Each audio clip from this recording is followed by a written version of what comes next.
Hello दोस्तों, स्वागत है आप सबका हमारे एबीसी मास्टर जी के चैनल पर। आज हम इस वीडियो में PYQ सीरीज के अंतर्गत वर्ष 2022 में आए हुए अगले कुछ प्रश्नों को हल करेंगे। पिछले वीडियो में हमने 5 या 6 प्रश्नों को हल किया था, तो आइए इस वीडियो में भी हम 5-6 प्रश्नों को हल करेंगे। तो शुरुआत करते हैं। आपके सामने है सवाल नंबर 1। 600 रुपये की एक राशि साधारण ब्याज पर 4 वर्ष में 720 रुपये हो जाती है। यदि ब्याज की दर 2% अधिक कर दी जाए तो राशि 4 वर्ष में कितनी हो जाएगी? Option number A, B, C, D आपके सामने है। आइए शुरुआत करते हैं। पहले हम बेसिक मेथड से देखेंगे, इसके बाद हम थोड़ा जो एग्जाम में कॉम्पिटिटिव एग्जाम में हम उसे कैसे हल करना है उसको देखेंगे। तो पहले बेसिक रूल को हम डिस्कस कर लेते हैं। इससे पहले वीडियो में हम मिश्र धन, मूलधन, दर, समय और ब्याज क्या होता है इसकी चर्चा कर चुके हैं। तो देखिए, 600 रुपये की एक राशि आपके पिताजी 600 रुपये लेकर गए हैं और 720 रुपये 4 वर्ष में लेकर घर आए हैं बाबू। तो 600 रुपये क्या हो जाएगा आपका? 600 रुपये आपका हो गया मूलधन। क्या हो गया? मूलधन। और 720 रुपये क्या हो गया? 720 रुपये चूंकि लेकर आए हैं तो क्या हो गया बाबू? मिश्र धन हो गया। और 4 वर्ष में समय कितना दिया है बाबू? समय है आपके सामने 4 वर्ष। समय कितना है बाबू? 4 वर्ष। अब देखिए यहाँ पे देखिए, मूलधन मिश्र धन दे दिया, तो मूलधन मिश्र धन हो गया तो ब्याज निकल जाएगा। ब्याज बराबर क्या होता है बाबू? मिश्र धन माइनस मूलधन। तो मिश्र धन आपका कितना है? 720 रुपये है और मूलधन कितना है? 600 रुपये है। तो ब्याज क्या हो जाएगा बाबू? 120 रुपये हो जाएगा। ब्याज कितना हो जाएगा? 120 रुपये। तब ब्याज वाला फार्मूला हम आपको बताए थे कि ब्याज वाला फार्मूला क्या होता है? मूलधन, ठीक है, मूलधन गुणे दर गुणे समय बटे 100। इंग्लिश में क्या कहते हैं? SI बराबर PRT/100, यही बोलते हैं। तो ब्याज बराबर क्या हो जाएगा? मूलधन कितना है बाबू? आपका 600 है, तो 600 लिख दीजिए। 600 गुणे के नीचे गुणा, दर के नीचे दर आपको पता करना है। समय कितना है? 4 वर्ष, तो 4 लिखिए समय की जगह पे, बटे 100 है तो 100 लिखिए। ब्याज की जगह पे कितना ब्याज मिला है आपका? ब्याज की जगह पे बाबू कितना ब्याज मिला है? 120 रुपये। तो ब्याज की जगह पे हम कितना लिख देंगे? 120। अब देखिए, चूंकि आपके पास 1 2 3 4 क्वांटिटी में 3 क्वांटिटी दी हुई है, 1 2 3, तो चौथी क्वांटिटी बड़े आराम से निकाल सकते हैं। मतलब 4 चीज़ दिया हो, देखिए इसमें 4 ही चीज़ है, 1 2 3 और 4, तो इसमें 3 चीज़ देगा और एक चीज़ गायब कर देगा बाबू। तो जब 3 चीज़ देगा तो एक चीज़ आराम से आप निकाल सकते हैं। तो देखिए 100 से काट देंगे, 600 को कितना जाएगा? 6 बार हो जाएगा, 6 चौके 24। और दर में चूंकि इसका क्या है? गुणा है, तो इधर आकर क्या हो जाएगा? भाग हो जाएगा बाबू। तो 120 बटे के 4 6 24, 24 नीचे आ गया, बराबर दर अकेले रह गया, दर आपका निकल गया। देखिए अब इसको काट दीजिए, 12 दूनी 24, यहाँ बचा 10 और 2 से काट देंगे 10 को, तो कितना आ जाएगा? 5। तो दर कितना निकल गया बाबू आपका? 5%। तो दर आपका 5% आ गया। लेकिन सवाल अब यहाँ तक हमने कंफर्म किया, मतलब यहाँ तक जो भी करना था कर लिया। आगे पढ़िए। यदि ब्याज की दर 2% अधिक कर दी जाए, कह रहा है कि यही ब्याज की दर कितना अधिक कर दिया जाए, जो दर अभी निकला है इसको हम 2% बढ़ा दें, तो नया दर क्या हो जाएगा? नया दर कितना हो जाएगा? 5 + 2 बराबर 7% हो जाएगा बेटा। तो 7% हो गया, तो राशि 4 वर्ष में कितनी हो जाएगी? अब आपके पापा पूछ रहे हैं, यदि 2% ज़्यादा ब्याज देता, जितना इस समय दे रहा है, कितना दे रहा है? 5%, अगर ये 2% और देता 7%, तब हमें कितना मिलता? आपके पापा ये सोचने लगे। तो 4 वर्ष में कितना मिलेगा? तो आपको पहले क्या निकालना पड़ेगा? ब्याज। तो ब्याज निकालिए पहले। तो ब्याज कितना मिलेगा? अगर इतने दर पे ब्याज कितना मिलेगा? तो ब्याज बराबर मूलधन आपका वही रहेगा 600, क्योंकि 600 रुपये का, और दर अब 7% पे काउंट किया जाएगा। कितने वर्ष के लिए? उतने ही वर्ष के लिए, 4 वर्ष के लिए, क्योंकि 4 वर्ष में ही पूछ रहा है, बटे 100। तो कितना हो जाएगा? देखिए 6 7 42 और गुणे 6 7 42 गुणे 4, तो कितना ब्याज मिला? 4 दूनी 8 और 4 चौके 16। मतलब तब हमें ब्याज कितना मिला? 168 रुपये। अब पूछ रहा है कि राशि कितनी हो जाएगी, राशि 4 वर्ष में कितनी हो जाएगी? तो ब्याज इतना मिला है आपको, तो मिश्र धन बाबू कितना हो जाएगा? तो मिश्र धन जो आपको मिलने वाला है वो कितना हो जाएगा? मूलधन ये वाला फार्मूला लगेगा, मिश्र धन बराबर ब्याज प्लस इधर आके मूलधन। तो ब्याज प्लस मूलधन, अब ये वाला फार्मूला जब लगा देंगे तो यहाँ से आपका मिश्र धन निकला। ब्याज है आपका 168 रुपये, मूलधन है आपका बाबू 600 रुपये, कुल मिलाकर कितना होगा 6 एक 768 रुपये। तो 768 रुपये आपका आ गया। ऑप्शन नंबर बी सही हो गया। लेकिन ये तरीका जो है थोड़ा सा पुराना, मतलब बेसिक पर है, एकदम बेसिक चीज़ों पर ही आप करेंगे ऐसे, और पूरा टाइम टेकन है, समय लेगी यह तरीका आपका। चीज़ें आपको समझ में आई होंगी। आइए फिर से एक बार समझा देता हूँ। देखिए 600 रुपये की एक राशि एक साधारण ब्याज पर 4 वर्ष में 720 रुपये हो जाती है। 600 रुपये गए और 4 वर्ष में 720 रुपये लेकर आ गए। तो दर क्या था पहले ये पता करेंगे हम। दर कितना था बाबू 5%। सिंपल फार्मूला लगाए हैं, ब्याज बराबर यही है मूलधन गुणे दर गुणे समय बटे के 100। मूलधन दिया है, दर दिया है, समय। ब्याज आपका पता है 120 रुपये, क्योंकि मिश्र धन है 720 और मूलधन है 600। तो फायदा कितने का हुआ है 120 रुपये का। तो यह निकल गया और इस तरह आपने दर निकाल लिया। लेकिन 2% यदि अधिक कर दिया जाएगा तो पूछ रहा है कि आपको कितना मिलेगा। तो 2% जब नया दर हो गया 7%, तो उस पर ब्याज काउंट किया तो हमें कितना मिला 168 रुपया मिल गया। तो इस तरह हम कितने रुपए पा गए, 600 में जोड़ देंगे तो 768।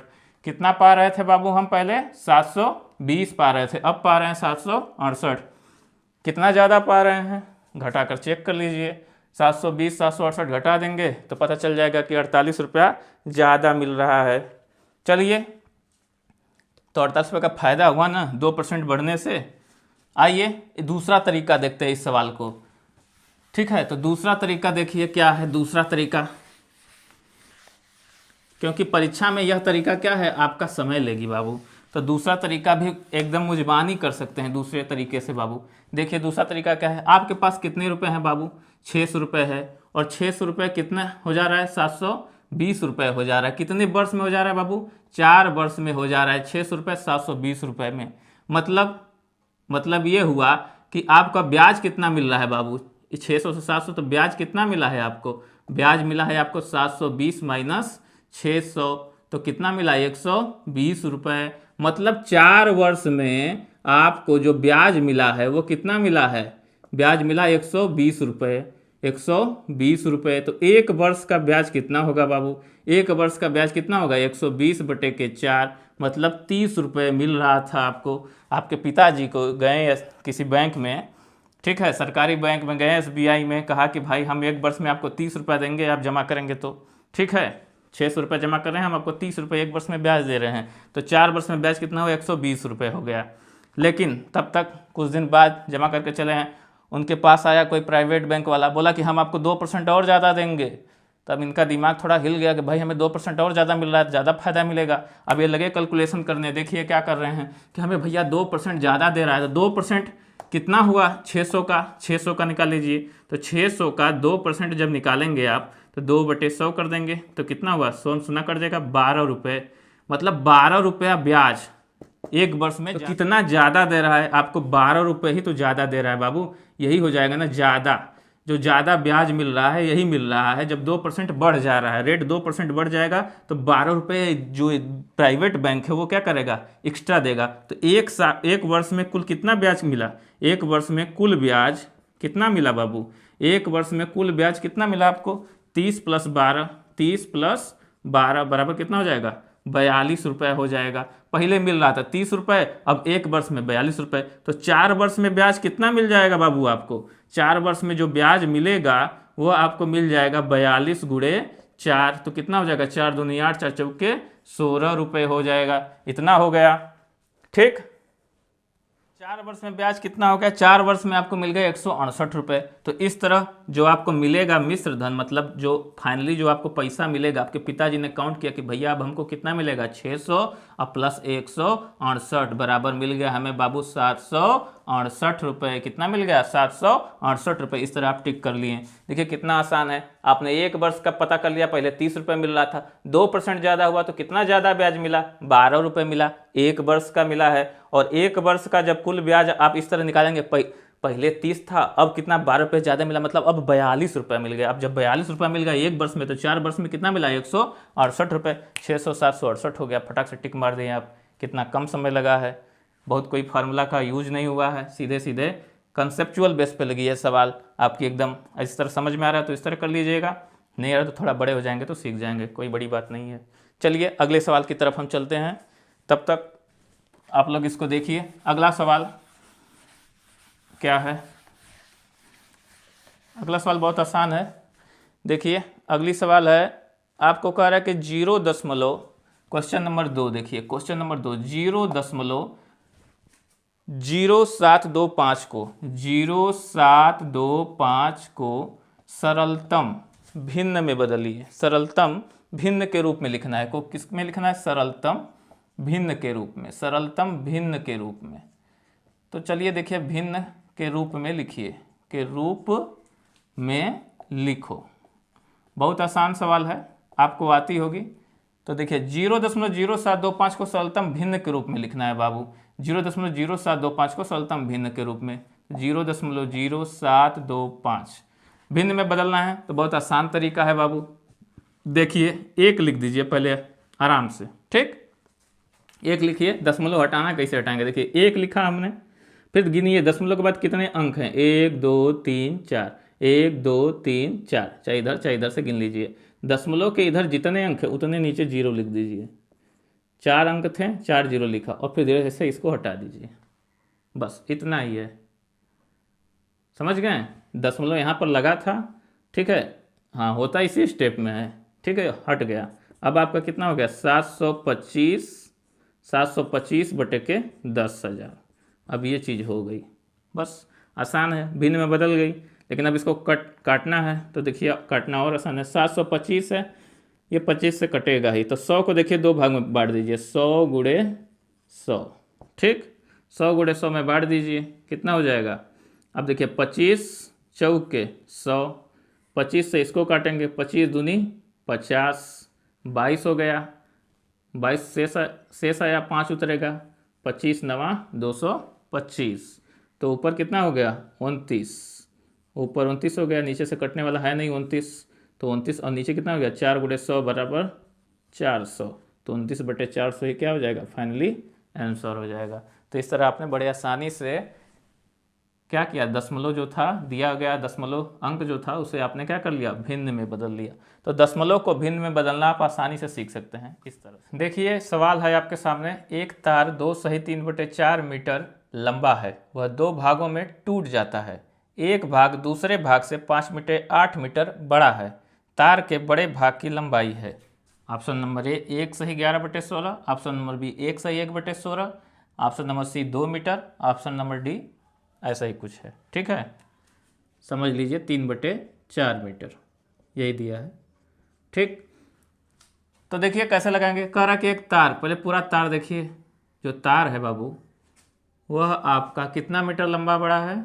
यह तार है आपका 2 सही 3/4 मीटर, क्या है ये? बड़ा है।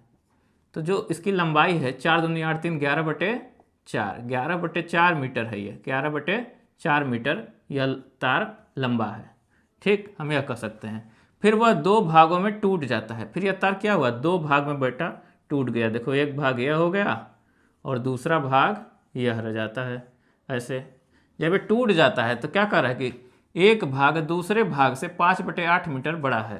तार के बड़े भाग की लंबाई, बड़े भाग की पूछा है, तो मान लीजिए जो बड़ा भाग है उसकी लंबाई कितनी है? x मीटर है। कितनी है? x metre. मान लीजिए कि इसकी लंबाई क्या है? x मीटर है, ठीक? तो बड़े भाग क्या है? 5/8 मीटर बड़ा है, इससे 5/8 मीटर बड़ा है, तो ये क्या होगा? तो छोटा वाला क्या होगा? इससे 5/8 मीटर छोटा होगा कि नहीं होगा? तो इसकी लंबाई कितनी हो जाएगी? x minus 5/8 metre. बोल रहा है कि बड़ा वाला भाग इससे 5/8 मीटर बड़ा है। अगर ऐसा नहीं समझ में आ रहा तो देखिए, सब मान लीजिए, देखिए हम मान रहे हैं कि यह तार कितना है, मान लेते हैं हम आपके समझने के लिए कि यह तार कितना है? 100 मीटर है। कितने का है? 100 मीटर का है, और यह 2 भागों में टूट जाता है। टूटने पे यह भाग 20 मीटर इससे ज़्यादा बड़ा है, तो मान लीजिए कि यह 40 मीटर होगा, तो यह कितना होगा? 60 मीटर होगा, तभी नहीं यह 100 मीटर हो पाएगा मिलजुल कर, तभी ना होगा बाबू। तो ये 40 मीटर ये रहा, 60 मीटर ये रहा, मिलकर कितना हो गया? 100, और ये इससे क्या है? 20 मीटर ज़्यादा है, अर्थात यह क्या है? 20 मीटर कम है। तो उसी प्रकार जब इसकी लंबाई 2 से 3/4 है, मतलब 11/4 मीटर है, और ये टूट जा रहा है दो भाग में, तो बड़ा वाला भाग 5/8 मीटर बड़ा है, तो क्या हो जाएगा, छोटा वाला क्या होगा, ये बड़ा वाला भाग की लंबाई x होगी, मतलब 60 है, तो 20 कम है, तो उसी तरह 5/8 क्या हो जाएगा, कम हो जाएगा, तभी ना 20 ज़्यादा होगा। यह आशा करते हैं आपको ये बातें समझ में आई होंगी। तो ये सिर्फ एक समझने के लिए था और कुछ नहीं था, यह ठीक है ना। ये 40, 100 ये सब आपके समझने के लिए है कि कैसे x मान रहे हैं तो कैसे घटा रहे हैं, क्यों घटा रहे हैं, क्यों, क्योंकि ये 40 है, ये 60 है, तभी तो 20 है, 20 यदि ये ज़्यादा है तो ये क्या हो जाएगा, 20 कम हो जाएगा। कहने का मतलब ये रहा, इसलिए यदि ये x है तो x - 5/8 हो जाएगा। अब देखिए कैसे निकालेंगे। अब यदि इन दोनों की लंबाई मिला दिया जाए तो कितना हो जाएगा, यही ना होगी 11/4, तो जोड़ दीजिए x + x - 5/8 बराबर कितना हो जाएगा, 11/4। तो ये देखिए 1x 1x मतलब एक आलू मिलकर कितना आलू, 2 आलू, 2x। इधर माइनस है बाबू, बराबर का उधर जाएगा तो क्या हो जाएगा, हम आपको बताया था कि बराबर का उधर जैसे ही जाएगा 5/8, तो माइनस है इधर, तो उधर जाकर क्या हो जाएगा बाबू, प्लस हो जाएगा कि नहीं हो जाएगा भाई। आलू एक तरफ जुटेगा और टमाटर भंटा एक तरफ, मतलब अंक एक तरफ हो गए और ये वाला एक तरफ हो गया। सजाती ये चीज़ें एक तरफ जुटती हैं, सजाती चीज़ें अपने साथ, मतलब अपने जाति के साथ जुड़ेंगी, और ये अंक वाले के साथ जुटेगा, अक्षर वाला अक्षर के साथ जुड़ता है। तो देखिए 2x बराबर कितना हो गया, अब इन दोनों को जोड़िए, चूंकि इन दोनों का क्या है बाबू, हर अलग अलग है, तो क्या करना पड़ेगा, हमें एलसीएम लेना पड़ेगा, लसा लेना पड़ेगा, और 4 और 8 का लसा कितना होगा, 8 होगा बाबू, ठीक। तो 4 दूनी 8, तो 11 दूनी 22, 8 एक कम 8, तो 5 ही रहेगा यहाँ पे। तो 2x बराबर कितना आ गया, 22 × 5 27/8। 2 इसमें गुणा है तो इधर क्या हो जाएगा, भाग हो जाएगा, तो हम लिख सकते हैं कि x बराबर क्या हो जाएगा, ये देखो x लिखें और 2 क्या हो जाएगा, इधर आके, ऐसे नहीं समझ पा रहे तो देखिए ऐसे ही देख लीजिए, तो x ऐसे लिख दें, 2 इधर आएगा, बराबर के क्या हो जाएगा, 27/8 × 2, तो क्या हो जाएगा 27/8 दूनी 16। अब हम इसमें भाग देंगे, 27 और 16 का भाग दे लीजिए आराम से, ठीक है। 27 का 16 में भाग दीजिए, 16 एक कम 16 हो जाएगा, 16 दूनी 32 ज़्यादा हो जाएगा, नहीं जाएगा, 7 में 6 गया 1, 2 में से 1 गया 1, कितना हो गया, तो आप देख रहे हैं कि लंबाई 1 सही 11/16 मीटर आ गया। ये बड़े भाग की लंबाई होगी, पूछ यही रहा था, तो ऑप्शन नंबर आपका ए सही हो जाएगा। इस तरह उम्मीद करते हैं आपको ये चीज़ें समझ में आई होंगी। चलिए अगले सवाल की तरफ चलते हैं। सवाल नंबर 3 हम इरेज कर दे रहे हैं, आप वीडियो को रोक कर देख लीजिएगा, ठीक है बाबू। अगली सवाल बहुत हल्की है, दशमलव की है, और दशमलव का क्या करना है, उसे जोड़ना है, ठीक है ना। चलिए देखिए दशमलव में क्या करना है। दशमलव में दिया है कि 6.6 जोड़, सिंपल है, जोड़ है, ठीक है ना। सवाल नंबर बाबू ये थी 3 नंबर वाली, 2 नंबर तो हो चुकी थी ना, ये 3 नंबर हो गई, और ये अब है 4 नंबर, ठीक है। तो कह रहा है कि 6.6, ठीक है, 6.6 प्लस 6.06 प्लस 6.006 प्लस 6.0 प्लस 66.6006, यही है ना, 6006 का योगफल निकालना है हमें, इसी को जोड़कर बताना है कि क्या होगा। चीज़ आसान है, आप कर लेंगे, फिर भी एक बार मैं बता देता हूँ। चलिए देखिए कैसे करेंगे हम। पहले बड़ा वाला अंक लिख लीजिए, 66.6006। यदि नहीं आ रहा है, करने में थोड़ी भी हिचकिच हो रही है, तो आराम से लिखिए, एकदम नीचे ऐसे करते जाइए, जैसे आप नॉर्मली सवालों को जोड़ते हैं, सामान्य सवालों को जैसे 2, 3, 4 ऐसे लिख कर जोड़ते हैं, वैसे इसको भी लिख कर जोड़ लीजिए। 66.606 कर लीजिए, फिर देखिए 6, ये 6 दशमलव के नीचे दशमलव, ध्यान देना कि दशमलव के नीचे ठीक दशमलव लिखना है, और फिर अंक वैसे ही आगे बढ़ा देना है, 006। फिर ये देख लीजिए 6 दशमलव के नीचे दशमलव लिखिए, और इधर का अंक इधर लिखिए, और इधर का दशमलव के इधर वाला अंक इधर लिखिए, देखिए लिख दिया हमने। फिर इसको लिख दीजिए 6.6। अब आराम से जोड़ लीजिए। अब देखिए यहाँ पे तो यहाँ तक आ रहा है, तो जहाँ तक ना मिले वहाँ 0 भरते जाइए, ठीक है, भर दिया हमने। यहाँ पे भी ना मिले तो यहाँ 0 भरते जाइए, भर दीजिए 0। इसी कहते हैं 0 फिलअप करना, ठीक है ना बाबू। दशमलव के जोड़ में हम यदि आप 0 फिलअप कर रहे हैं, दशमलव को सही एक स्थान पर रख रहे हैं, एकदम एक सीध में रखिए, और जो ना मिला उसमें 0 फिल कीजिए, फिर आराम 0 भर दीजिए, और 0 भरने के बाद बड़े आराम से आप जोड़ सकते हैं बेहिचक। 6 लिखिए, यहाँ पर भी देखिए 6 आ गया, यहाँ पर भी देखिए 6 आ गया, 6 6 12 के 2 80 1 हो गया, 6 चौके 24, 1 25 के 5 ऐसे आए 2, देखिए 1 2 3 4, 4 बार 6 है, 6 चौके 24, हासिल 1 25 के 5 ऐसे आए 2 और 6 2 8। तो इस तरह आपका आंसर क्या हो जाएगा, यह हो जाएगा। इसका भी ऑप्शन दिया होगा तो आप देख सकते हैं, आपके पास होगा ही तो, पर ऑप्शन की क्या ज़रूरत है, आप इतना तो कर ही सकते हैं। अब इसके लिए ऑप्शन खोजेंगे तो क्या मतलब है आपका गणित पढ़ने का। तो ठीक है, इसको आप आसानी से जोड़ सकते हैं। चलिए बच्चों आगे देखिए, सवाल नंबर 5, एक संख्या से उसके अंकों का योगफल घटा दिया जाता है। संख्या है, उससे उसके अंकों का योगफल, फॉर एग्जाम्पल मान लीजिए कोई संख्या है 52, ठीक है। अब इस 52 से उसके अंकों का योगफल मतलब 5 + 2 घटा दिया जाता है, तो परिणाम स्वरूप प्राप्त संख्या सर्वदा विभाजित होगी।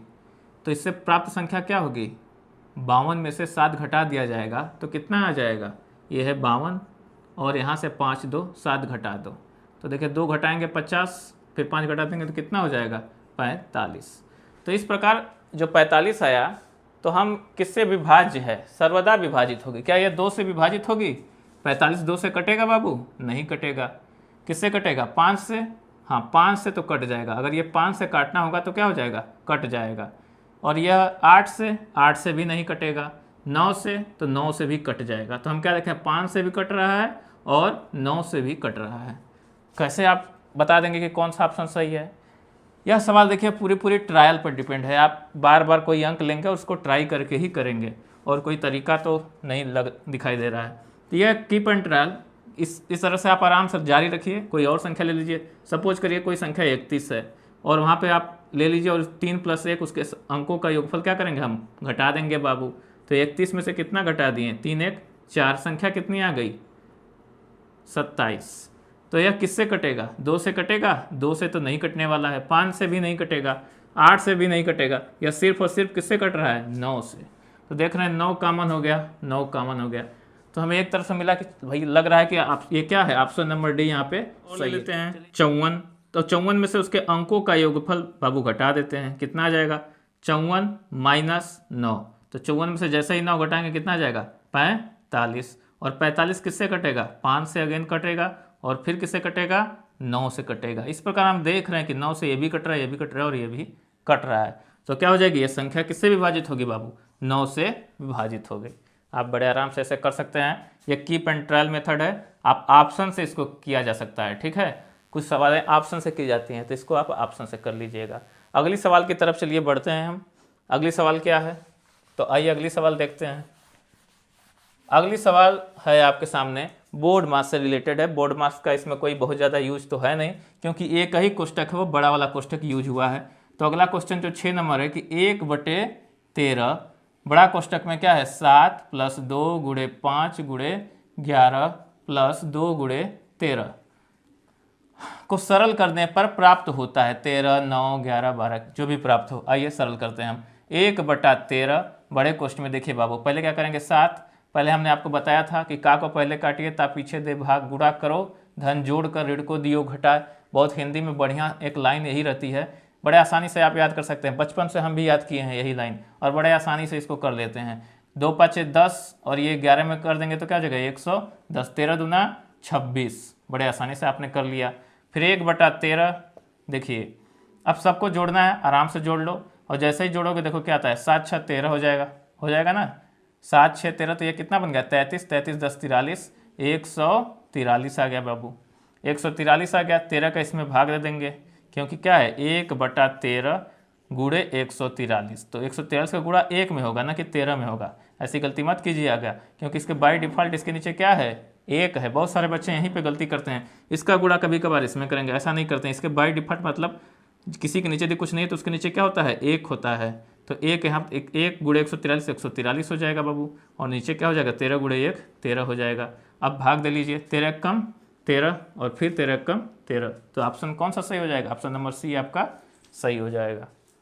अगली सवाल देखिए, हम आपके लिए छोड़ देते हैं, बहुत आसान सवाल है, 25 45 और 75 का एलसीएम, ठीक है, बहुत आसान है, आप अपने से कर सकते हैं। क्वेश्चन नंबर 7, 25 45 और 75 का एलसीएम है, मतलब इसका एलसीएम मतलब लसा लघुत्तम समापवर्त निकालना है इसका, 25 45 और 75 का बाबू।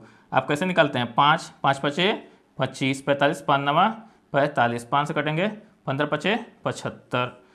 देखिए 3 से भी कटेगा तो 3 से भी काट लीजिए, 5, 3 तिली के 9, 3 पाँचे 15। अभी 3 से कटेगा, 5 को ऐसे ही उतार दीजिए, 3 एक कम 3, 5 को फिर ऐसे उतारिए, फिर 5 से काट लीजिए तो क्या हो जाएगा 1 1 1। तो नीचे जब 1 1 आ जाए तभी क्या होता है, लघुत्तम समापवर्त वहाँ पे ख़त्म हो जाता है। और फिर हम ऊपर से ले जाकर नीचे तक क्या करते हैं, गुणा कर देते हैं। 5 तिहाई 15, अब फिर देखिए 3 पाँच 15, मैंने 15 गुणे 15 है। इसको ऐसे लिखते हैं 5 गुणे 3 गुणे 3 गुणे 5। वैसे पहले देना चाहिए था हमें 3 से भाग, क्यों, क्योंकि पहले 2 के बाद 3 आता है फिर 5 आता है। तो देखिए, लेकिन कोई बात नहीं, एग्जाम में आपको जो पहले आए वही लगाते जाइए। बस ये ध्यान देना कि वो प्राइम नंबर होना चाहिए, ये नहीं कि 8 से भाग दें, ये नहीं कि 6 से भाग दें, ऐसी गलती नहीं करना है। प्राइम नंबर से भाग देना है, जिस प्राइम नंबर को आपको लगता है वो प्राइम नंबर लगाकर सॉल्व करिए, कोई दिक्कत नहीं है, ठीक है। तो 5 तिहाई 15, ठीक, 5 तिहाई 15 और 3 पाँचे 15। अब 15 का यदि आपको वर्ग याद है तो आप बड़े आराम से लिख सकते हैं, 15 15 हम 225। तो सवाल आपके सामने सॉल्व हो गई। ऐसा ही एक सवाल करिएगा 108, 36, 42 और 48 का लघुत्तम समापवर्त निकालिएगा, 108, 36, 42 और 48 का, और कमेंट बॉक्स में कमेंट करके हमें ज़रूर बताइएगा कितना आंसर आया, ठीक है। चलिए मिलेंगे अब अगले PYQ सीरीज के अगले पार्ट में, तब तक के लिए धन्यवाद। खूब पढ़िए, आगे बढ़िए।